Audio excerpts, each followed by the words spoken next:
Today we got Good Morning Milo here in the studio. They have a CD out called Through the Chaos and Clatter, which is actually this month's featured CD. Check it out on localkcr.webs.com for a review I wrote on it. Alright, let's have the band members introduce themselves. Go ahead. I'm Weston. I'm the lead singer. I'm Johnny, I play the keys. I'm Ren, I play rhythm guitar. How was the band formed? When did it all start? You want me to answer? Yes, Yeah, I go want you to ahead. answer Go it. ahead for it. Go ahead. Alright. We formed about almost 3 years ago now. It'll be 3 years in January. And Weston and I go way back. We have always written music together since just out of high school. And but found Johnny and found the other guys through actually Craigslist and formingbands.com. So kind of random. How would you say the band has progressed since then? I don't know, music style? We did take about 1.5 years to kind of figure out how we wanted to sound. We each had kind of a different idea of what we wanted to sound like, but now we've definitely found our sound and we found what we like. We do like alternative rock. We like a little bit darker feel to our music. We like kind of twistier lyrics, and we really enjoy that now. So it's been kind of a fun road. It's hard to put a genre, on your music. What band do you think you sound like, and more importantly, what bands do you think influence you guys? On the keys, I have a lot of influences, going from Desvale to The Anniversary for more of a synth sound, and people like The Fray for more of a piano sound, even back like Elton John, thinking of how I play the piano. I feel like as a band we resemble a lot of bands like Panic at the Disco, Copeland, May, and these other bands that you've probably heard. I feel like that's the sound that we're coming to. Maybe a little edgier, a little more raw than those bands, but I really feel like that's where we're going. Okay, so here's a question that every new fan has. It's always popping up on the internet and stuff. Who is Milo? I would just suggest everyone go to whoismilo.com.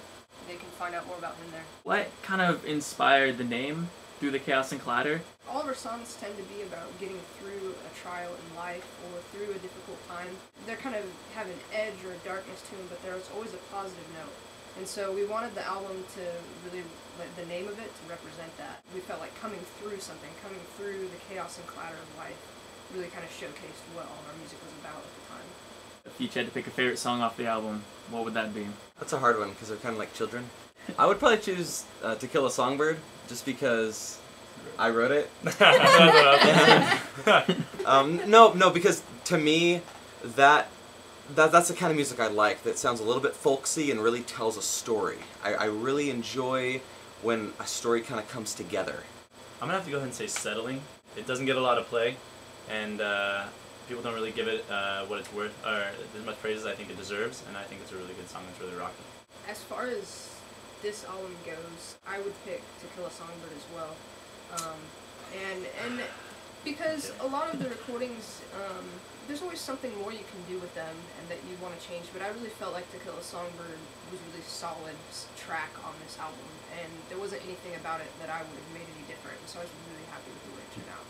Alright, looks like To Kill a Songbird got 2 votes. Sorry, Johnny. It's okay, they can be wrong together.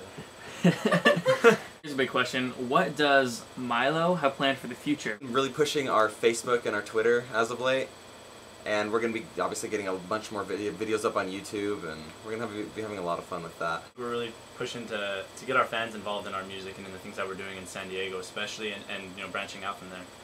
We feel like our fans have really been the core of how we've been successful so far and how we've been able to write our music and play all our shows, and we really want to give them an opportunity to get more involved with us through Facebook and all these online social networking things that they can talk to us directly, and we can get involved, get their input, and in the process also maybe write some things. Alright, so you guys had a couple of 21 Up shows recently. Any plans for the rest of this year doing an all ages show?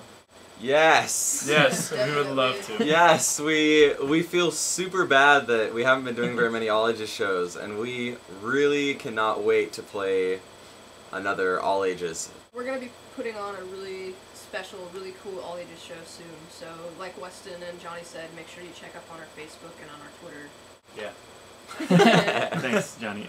You guys kind of got me involved in local music when I went out to, let's see if I remember that show you guys played with Stereo Summer and Add the Color and Chasing Claymores. So that was one of the shows that kind of got me involved in local music. You played with good bands. Also, when you guys played with Get Back Loretta, that was, you know, it just, every show just kept getting better. You know, you guys got better. The bands I was hearing, I realized that, you know, there's a lot of good local music out there. What would you say you guys' favorite show was? You know, the one that you remember most, we had the most fun. We played a show at the Queen Bee a little while ago, That was a good show. and that was super fun because it was a very low pressure environment. We got to play for like an hour, and people just had a really, really good time. It was around Christmas time. Yeah, I'm gonna have to agree with Weston on the Queen Bee. It was in like the North Park area, and the sound was great. The fans were great. The area was great, and the people who ran the place, they really let us do what we wanted to do. Really let us have a lot of fun. I'd say Temecula was a good show too. Yeah. Over at the Vault, that was a really good fun show that we did. Well, I feel like a loser because I ain't got either one of those shows.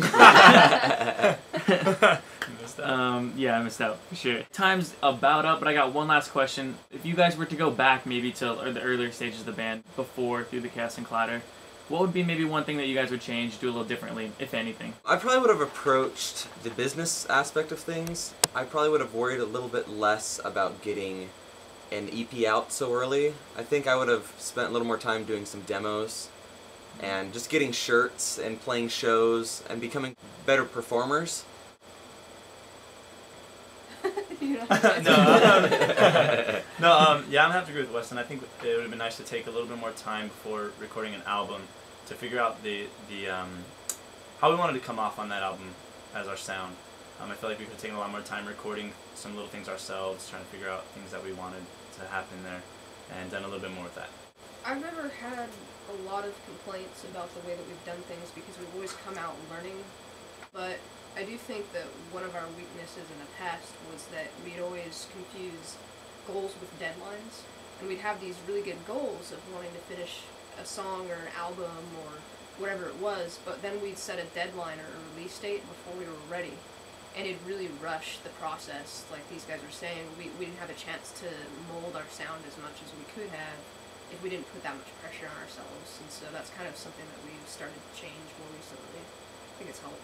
Alright, so we're wrapping it up here. Once again, this is the local stuff. I'm Jake Clark, and we've been interviewing Good Morning Milo. Last thoughts or comments, last plugs? We just want to say a big thanks to everybody who's been listening to us and supporting us. We love you more than you know, and you make it possible for us. We appreciate and want to thank our fans. You know, they're always there. They're always there, no matter where the show's at, no matter what the conditions are. You know, they're always there to support us, and that's awesome. Yeah, thanks, guys.